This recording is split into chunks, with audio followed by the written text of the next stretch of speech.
Welcome to the No Quit Living podcast. Our primary objective is to motivate and inspire our listeners to never quit. The reality of life is simple. We all fall. We all fail. At times, we get knocked down. The question is, do we get back up? Are we stronger? Are we better prepared to attain the maximum of our potential? Thank you for joining our No Quit tribe. As you go for your greatness today, never quit. And remember, we rise by lifting others up. Welcome to episode number 338 of the No Quit Living podcast. I'm your host, Christopher J. Worth, and today's theme of the day is generosity. Our quote of the day comes to us from Anne Frank. No one has become poor by giving.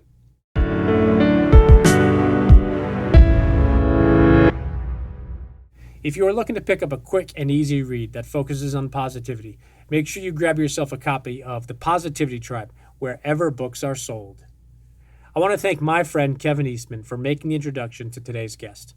I really enjoyed speaking with Rebecca Powers. When it comes to generosity and making a true difference, she clearly has and still is today. I hope you enjoy today's episode. Rebecca, I'd like to welcome you to the No Quit Living podcast. Thank you. I'm happy to be here.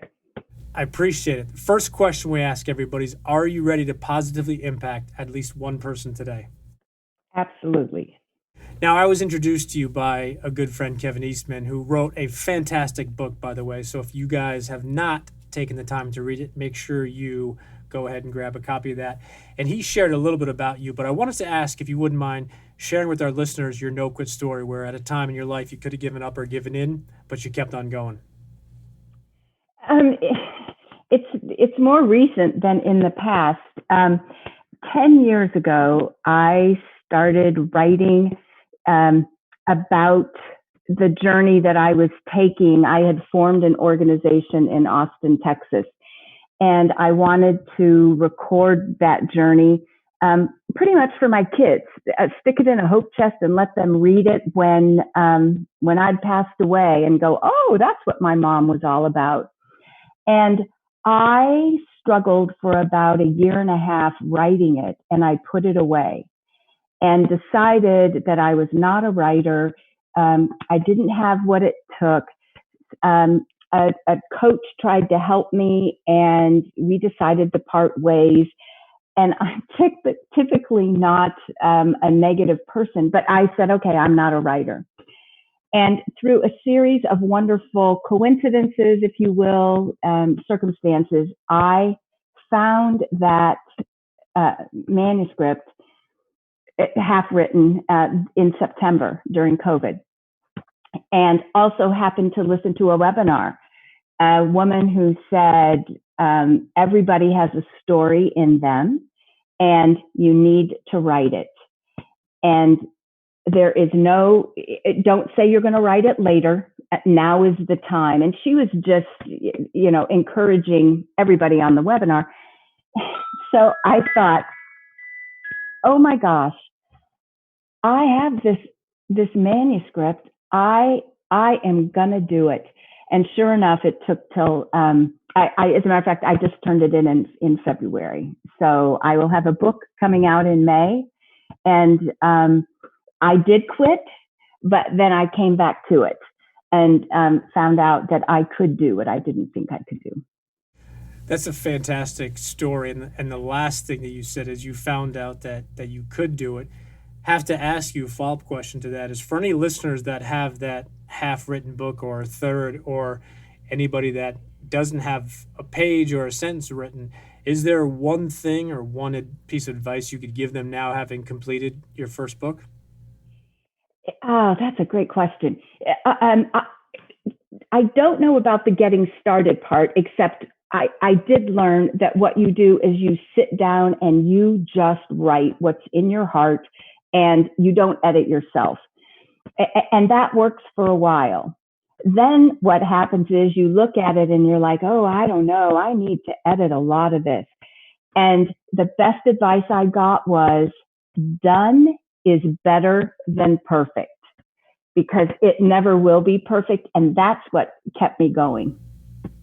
I love that. Done is better than perfect. I just was preparing for some social media posts that I'm doing, and the theme kind of to go along that some of the stuff I'm working on is doing something is always better than doing nothing. And I think it goes along as done is better than perfect. And it reminds me of the famous quote by General Patton is average plan violently completed today is better than a perfect plan completed at some time in the future. And at first, when I heard that quote, I was like, no, it's not. I was like, you want to have, but when you take a step back and you realize at some point in the future could be a week, a month, 5 years, 10 years.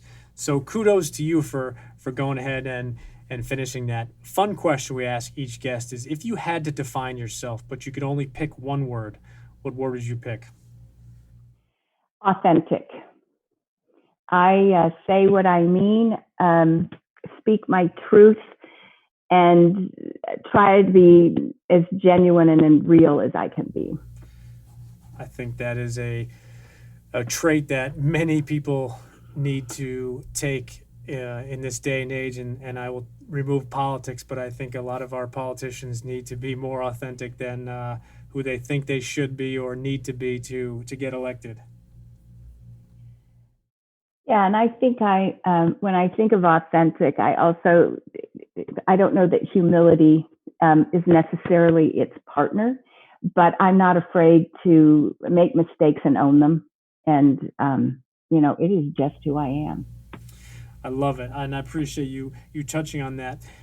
We talked obviously about your book, and I'm going to ask because books are one of my favorite topics. But is there something that you've read recently, or perhaps you're currently reading that you'd like to recommend to our listeners?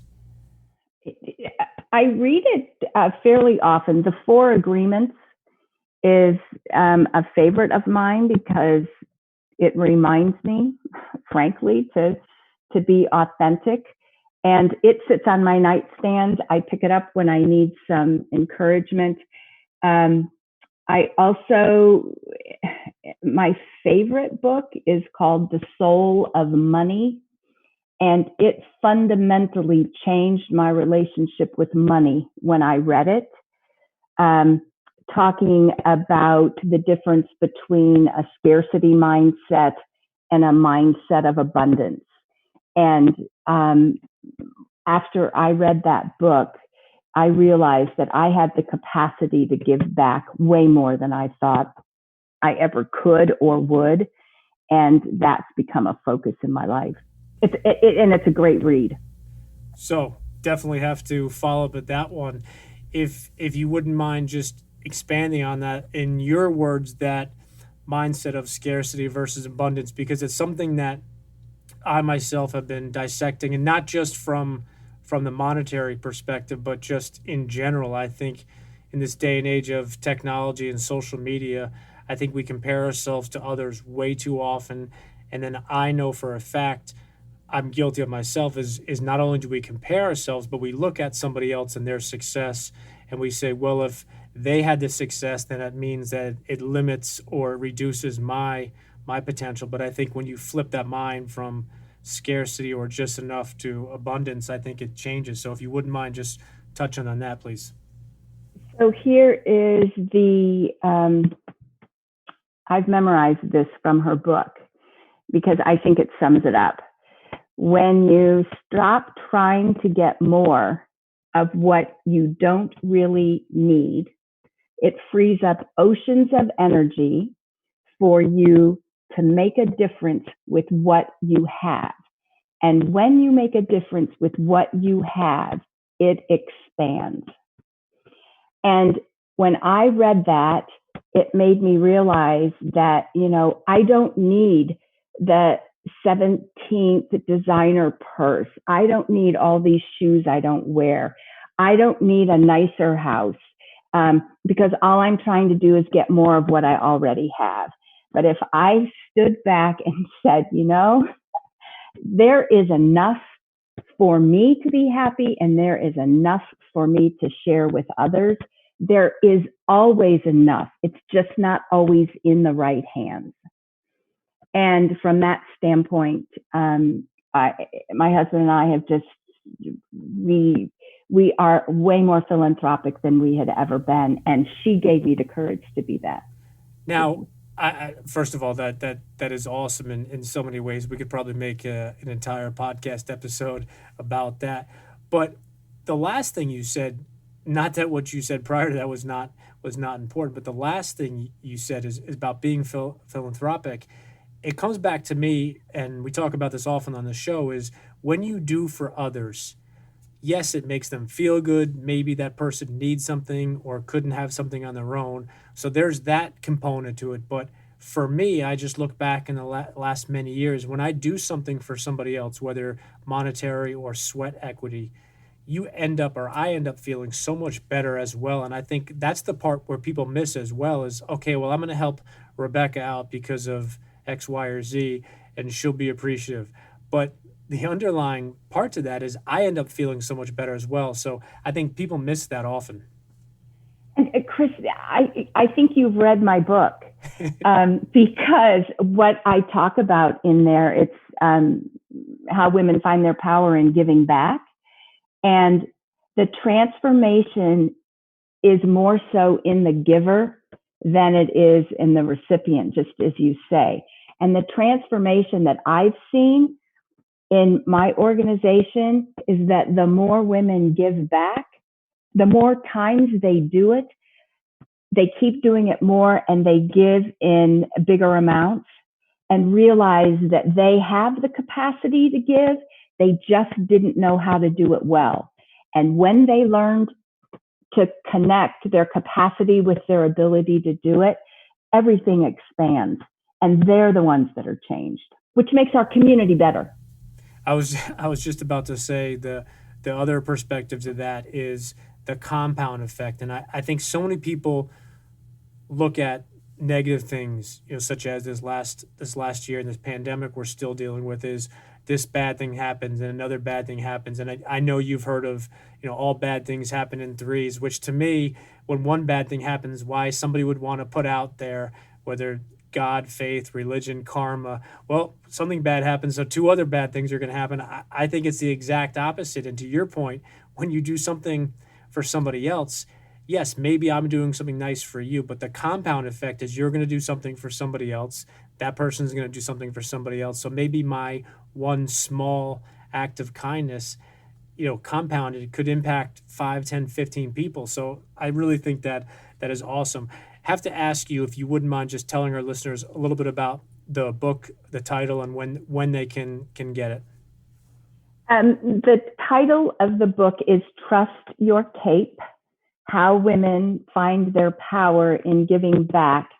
And I lost my brother he was 48 years old in 2003. And I was angry at God and read about a woman who had done a similar thing in Ohio, found 100 women to each give $1,000, pool that money, and give a single $100,000 grant to a worthy nonprofit in Austin.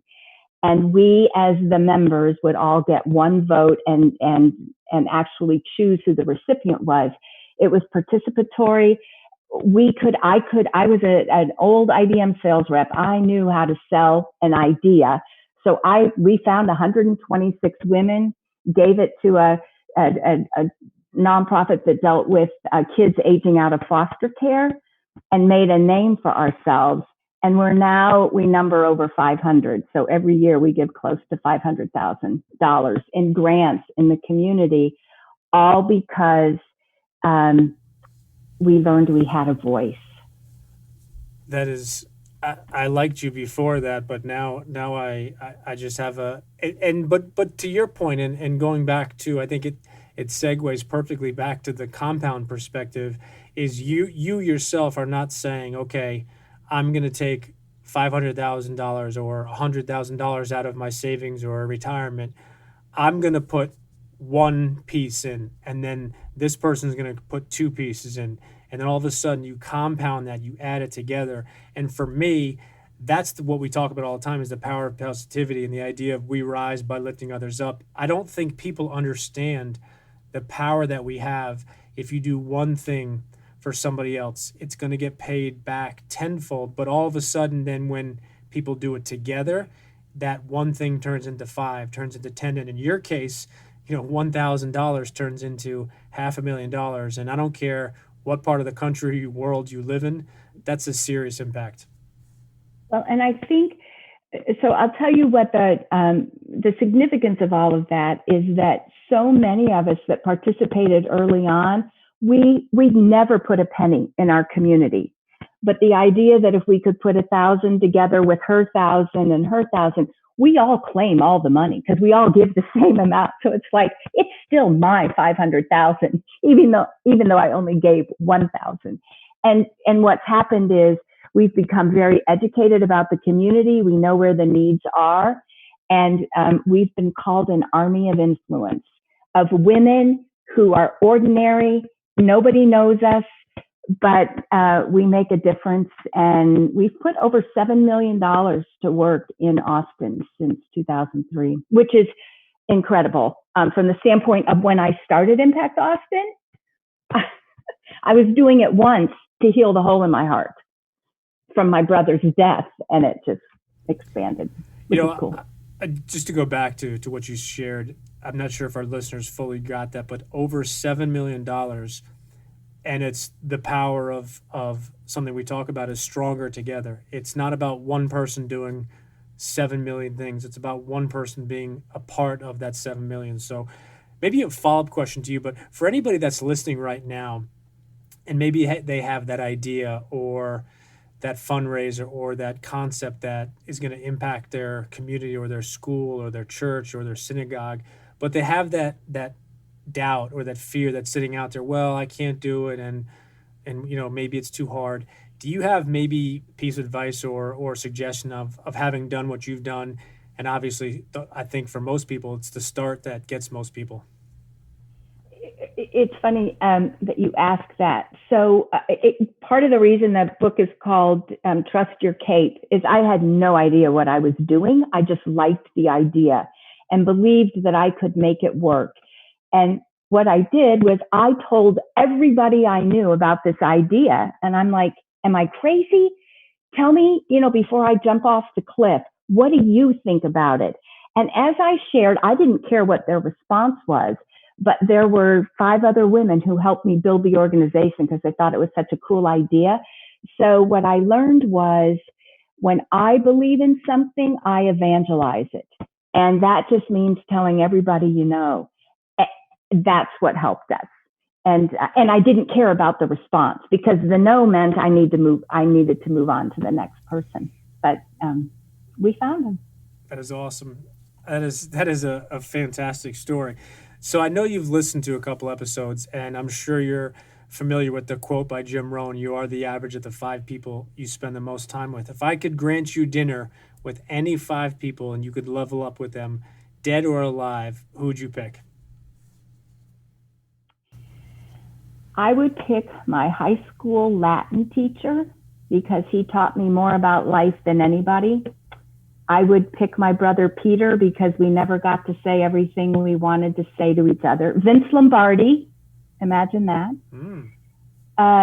Mother Teresa, and probably Christ. I'm a professed Christian. He'd have to be at the table because I think he's more fun than the Bible shows.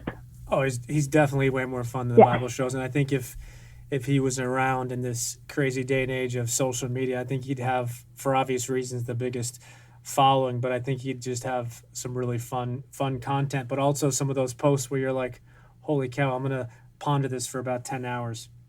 Exactly. So you knew they were coming because we spoke offline, but I'm throwing in hot seat questions at you. And okay. I have to let you know, full and fair disclosure, we added a new one that you are going to be the first one that gets asked. You have one last meal. You can pick absolutely anything. What do you pick? Oh, fried chicken with mashed potatoes and gravy. Favorite smell? Our only grandson after I've given him a bath. Favorite sport? Football. Favorite team? The Green Bay Packers. Do you have an all-time favorite movie? Les Miserables. Les Mis. You shared your favorite book before, so have to ask you for a second favorite book now.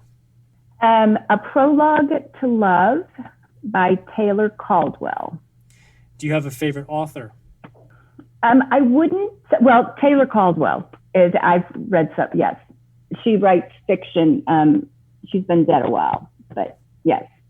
What is the favorite app you have on your phone? My Fitbit app. There you go. And what is the background picture on your phone? My newborn grandson. Do you have an all-time favorite quote? I do. It's about leadership. True leadership only exists if people follow when they have the freedom not to. Ooh, who's that by? Jim Collins, who wrote Good to Great. He's a fantastic. I've never heard that quote. Well, you know why? It's in a book that he wrote for the social sector, for nonprofits. And when you talk about leadership and getting people to give, if you manage them, you're not leading them. If they're paid to do what you ask them to do, that's different. And so that was my mantra with Impact Austin, is knowing I was being a good leader if people followed. That's awesome. And then our new question is, what is your hype up song? Meaning, whether it's on the radio or on your phone, as soon as it comes on, you just automatically turn it up and either sing along or dance along. I have many, but Don't Stop Believing by Journey. That is a great song, and that's in the final episode of Sopranos as well. That's where I know a bunch of my friends know that from as well. So I wanted to ask you, during these difficult times where I think negativity has been prevalent in so many ways, is there one or two people that you look up to that put out just motivational, inspiring stuff, whether that's on social media or off of social media, that you'd like to just mention to our listeners? So I follow Jessica Honegger, who is the co-founder and CEO of the Noonday Collection, which is a socially responsible international jewelry company. And she has a podcast called Going Scared. And it's about living a life of purpose and a call to action, even though you're not really sure what you need to do. And her life story is all about having the courage to start this business. And then Robin Sharma, who is he's just a guru. He's the one that kind of taught me my daily mantra and what my routine is every morning. And I follow him. So I'm going to ask you that follow-up question now is, do you have a morning routine that you swear by? I do. I start by writing 4 things I'm grateful for. And then I review my governing values, my core values. I read them to myself every day. Then I do 2 daily devotionals. One I do with a girlfriend, and we email back and forth what we get out of the devotional, which has been fascinating and really has deepened our relationship. And I do all of that. I try to do it between 5 and 7 in the morning, because I find that I get so much done before the family wakes up. Those are my best hours, sadly. No, it's true, and I think I'm fantastic from about 4 a.m. to about 7:30, 8 a.m. I can't say what happens after that. But question I have for you, and I get this quite often because I'm a big believer in gratitude, and I think so many people in some way have either reached out to me or conversations that say, well, Chris, you support gratitude in the morning, gratitude in the evening. Do you always repeat the same ones, or are they always new ones, or are there rules where you have to come up with 3 or 4 or 10 every day? So how do you answer that? Because I've answered it in a million different ways, and I'm curious to get your perspective. So when I first started doing this years ago, I put so much pressure on myself to I can't think of 4 things to be grateful for. And if you are having a really bad day, if your pen has ink in it, you're grateful for that because you can write. I am grateful for a really good cup of coffee. And I've learned that it doesn't matter how significant it is, but if I write it down, my mindset changes. I love that. And I think that's so true. And you said that really well, is it's not about having 4 or 5 or 10 amazing things every day. It's just focusing your mind on, okay, you know what? This was a difficult morning, or I didn't get a chance to do what I wanted to, but you know what? I still got 20 minutes in, or I was able to jump on the elliptical first. So I really think that's important. So for our listeners who want to connect with you or find out more about you, but also for the ones that would like to grab a copy of your book when it's available, please tell them where they can do that. So they can contact me at trustyourcapebook@gmail.com, or they can go to impactaustin.org, and there is a landing page. My book will be available on May 25th and can be ordered through Impact Austin or Amazon. And are you active on social media at all?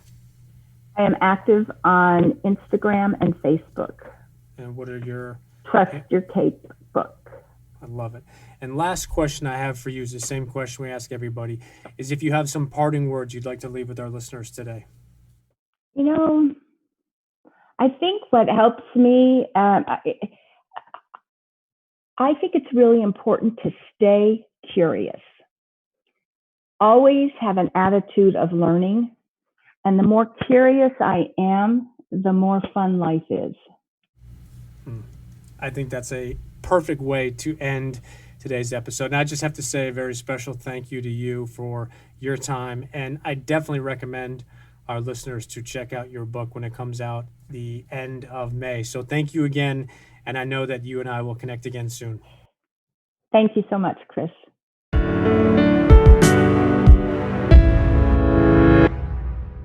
Thank you for listening to episode number 338. Rebecca really delivered today. And one thing she said really stood out to me. Done is better than perfect. I think too many of us, and myself included, we all focus on perfection, and ultimately, it's that start that stops us. In her parting words, Rebecca shared the importance of a curious mind and always being willing to learn. So that's my challenge to you today. Stay curious and never stop learning. And remember, we rise by lifting others up. And lastly, to our listeners, thank you. We truly appreciate your time, and we hope our episodes inspire you to keep on attacking life and never giving up. To quote Dr. Norman Vincent Peale, it's always too early to quit.